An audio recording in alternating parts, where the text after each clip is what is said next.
എല്ലാ വിദ്യാർത്ഥികൾക്കും പുതിയൊരു വീഡിയോയിലേക്ക് സ്വാഗതം. ഈ വർഷത്തെ BSc നഴ്സിംഗ് കോഴ്സിലേക്കുള്ള പ്രവേശനവുമായി ബന്ധപ്പെട്ട് വിദ്യാർത്ഥികൾ ചോദിക്കുന്ന പ്രധാനപ്പെട്ട കാര്യമാണ് BSc നഴ്സിംഗ് അലോട്ട്മെൻറ്റിന് അപേക്ഷിക്കുന്ന സമയത്ത് ആ ഒരു അപേക്ഷ വഴി നിങ്ങൾക്ക് ഏതൊക്കെ കോഴ്സുകളിലേക്കാണ് പ്രവേശനം നേടാൻ സാധിക്കുക എന്നുള്ളത്. അപ്പോൾ ഈ ഒരു BSc നഴ്സിംഗ് അഡ്മിഷനുമായി ബന്ധപ്പെട്ട് ആരോഗ്യവകുപ്പിൻ പ്രിൻസിപ്പൽ സെക്രട്ടറി യുടെ നേതൃത്വത്തിലുള്ള യോഗം മെയ് 2-ാം തീയതി നടക്കുന്നുണ്ട്. അതായത് സെൽഫ് ഫിനാൻസ് കോളേജുകളുടെ അസോസിയേഷനുകളുമായിട്ടാണ് ഈ ഒരു യോഗം നടക്കുന്നത്.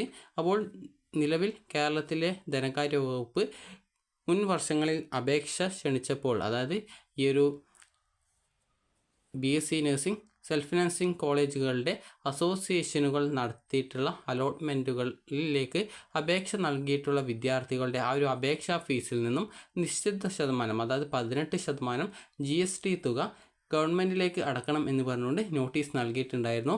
അപ്പോൾ അതിൽ പ്രതിഷേധിച്ച് ഈ ഒരു BSc നഴ്സിംഗ് കോഴ്സിലേക്ക് അലോട്ട്മെൻറ്റ് നടത്തിയിട്ടുണ്ടായിരുന്ന അതായത് PNC MAC, അതുപോലെ MCS FNCK, CPAS, അതുപോലെ തന്നെ ഉള്ള അസോസിയേഷനുകൾ ഈ വർഷം ഈ BSc നഴ്സിംഗ് കോഴ്സിലേക്കും അതുപോലെ മറ്റ് പാരാമെഡിക്കൽ കോഴ്സിലേക്കുമുള്ള സെൻട്രലൈസ്ഡ് അലോട്ട്മെൻറ്റ് നടത്തേണ്ടതില്ല എന്നുള്ള കാര്യത്തിൽ ഒരു തീരുമാനം എടുത്തിട്ടുണ്ടായിരുന്നു. അപ്പോൾ അത് മെറിറ്റ് വഴി വിദ്യാർത്ഥികൾക്ക്, അതായത് മെറിറ്റ് വഴി അഡ്മിഷൻ ലഭിക്കുന്നതിന് ബുദ്ധിമുട്ട് ഉണ്ടാക്കുന്നത് കൊണ്ട് തന്നെ ആരോഗ്യവകുപ്പ് ധനവകുപ്പിന് ഇത് സംബന്ധിച്ചുള്ള ഒരു കത്ത് അയച്ചിട്ടുണ്ടായിരുന്നു.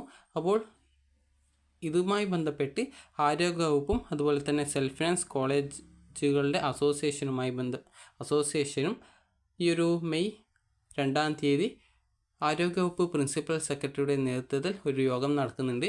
അപ്പോൾ ആ ഒരു യോഗത്തിൽ അനുകൂലമായിട്ടുള്ള ഒരു തീരുമാനം ഉണ്ടാവട്ടെ എന്ന് നമുക്ക് പ്രതീക്ഷിക്കാം. അപ്പോൾ ഈ ഒരു അസോസിയേഷനുകൾ അലോട്ട്മെൻറ്റുമായി ബന്ധപ്പെട്ടുള്ള നടപടികൾ ആരംഭിച്ചാൽ മാത്രമാണ് വിദ്യാർത്ഥികൾക്ക് ചെറിയ തുകയിൽ ഈ ഒരു അലോട്ട്മെൻറ്റിൽ പങ്കെടുക്കാൻ സാധിക്കുക. ഓരോ അസോസിയേഷനുള്ള അപേക്ഷയും ഏകദേശം 1000 രൂപ മാത്രമാണ് വരിക.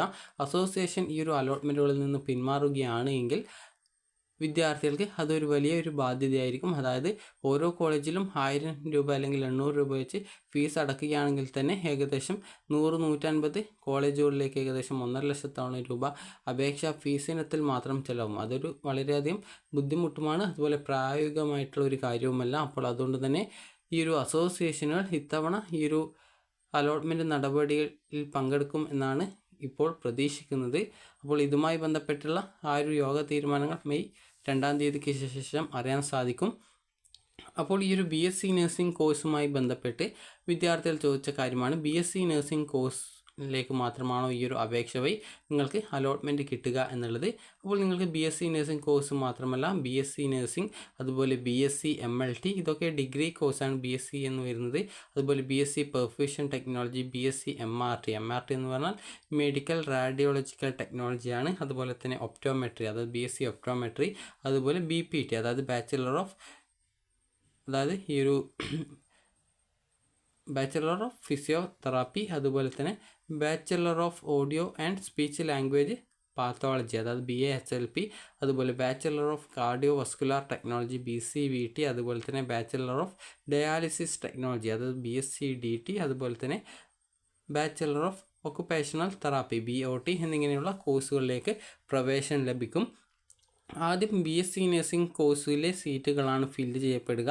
അതിനുശേഷമാണ് ബാക്കിയുള്ള കോളേജുകളിലേക്ക്, അതായത് ബാക്കിയുള്ള കോഴ്സുകൾ നടത്തുന്ന ബാക്കിയുള്ള കോഴ്സുകളുള്ള കോളേജുകളിലേക്ക് ഓപ്ഷൻ നൽകാൻ സാധിക്കുള്ളൂ. ആദ്യം ഈ ഒരു BSc നഴ്സിംഗ് കോഴ്സിലേക്കുള്ള അലോട്ട്മെൻറ്റ് നടത്തും. അതിനുശേഷം മാത്രമാണ് പാരാമെഡിക്കൽ ഡിഗ്രി കോഴ്സുകളായിട്ടുള്ള മറ്റ് ഈ ഒരു ഇപ്പോൾ പറഞ്ഞിട്ടുള്ള BSc നഴ്സിംഗ് ഒഴികെയുള്ള ബാക്കിയുള്ള കോഴ്സുകളിലേക്ക് അലോട്ട്മെൻറ്റ് നടത്തപ്പെടുക.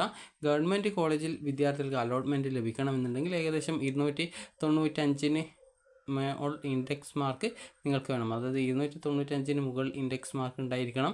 അതുപോലെ നിങ്ങൾ SC ST അല്ലെങ്കിൽ മറ്റെന്തെങ്കിലും റിസർവേഷനുള്ള വിഭാഗക്കാർ ആണെങ്കിൽ നിങ്ങൾക്ക് ചിലപ്പോൾ അതിലും മാർക്ക് കുറഞ്ഞാലും നിങ്ങൾക്ക് അവിടെ ഏതെങ്കിലും ഒരു ഗവൺമെൻറ് കോളേജിൽ അലോട്ട്മെൻറ്റ് കിട്ടാനുള്ള സാധ്യത ഉണ്ട്. അതുപോലെ തന്നെ മാർക്ക് കുറയുന്നതിനനുസരിച്ച് സെൽഫ് ഫിനാൻസ് കോളേജിലാണ് അലോട്ട്മെൻറ്റ് കിട്ടാനുള്ള സാധ്യത. അതുകൊണ്ട് തന്നെ നിങ്ങൾക്ക് കേരളത്തിന് പുറത്ത് അതായത് ഇന്ത്യൻ നഴ്സിംഗ് കൗൺസിലിൻ്റെ അപ്രൂവലുള്ള കോളേജുകൾ ഉണ്ടെങ്കിൽ നിങ്ങൾക്ക് ആ ഒരു രീതിയിലും നിങ്ങൾക്ക് അഡ്മിഷൻ നേടാവുന്നതാണ്.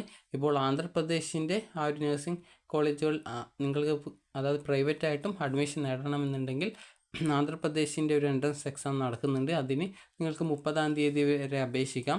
അപ്പോൾ ഈ ഒരു രീതിയിൽ ഓരോ സംസ്ഥാനങ്ങൾക്കും ഈ ഒരു രീതിയിൽ എൻട്രൻസ് ടെസ്റ്റ് ഉണ്ടാകും. അതേസമയം കേരളത്തിൽ ഈ വർഷം BSc നഴ്സിംഗിന് എൻട്രൻസ് ടെസ്റ്റ് ഉണ്ടായിരിക്കുന്നതല്ല.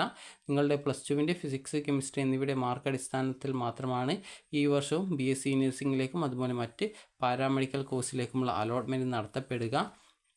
അപ്പോൾ ഇന്ത്യൻ നഴ്സിംഗ് കൗൺസിലിൻ്റെ അപ്രൂവൽ ഇത്തവണയും ലഭിക്കുന്നതാണ്. അത് ആലോചിച്ച് വിദ്യാർത്ഥികൾ ടെൻഷൻ അടിക്കേണ്ട ആവശ്യമില്ല.